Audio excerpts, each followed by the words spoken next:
Hi friends, நான் உங்கள் Shankar black. நாம் இன்றைக்கி எங்கே இருக்கோம்னு பார்த்தீங்கன்னா, நம்ம திருநெல்வேலியில் இருக்கக்கூடிய தியாகராஜ நகர். ஸோ அங்கே இருக்கக்கூட பொதிகை நகரில் தான் இருக்கும். ஸோ இது வந்து பொதிகை நகர் ஐயப்பன் கோவில். இங்கே மாதந்தோறும் கடைசி சனிக்கிழமை நடக்கக்கூடிய பஜனை மற்றும் சிறப்பு பூஜைகளை பார்க்க தான் நம்ம வந்திருக்கோம்.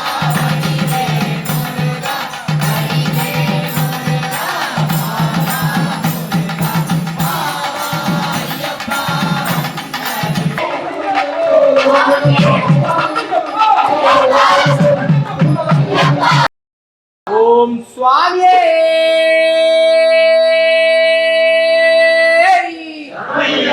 ஓம் பொதிகை நகராஜனே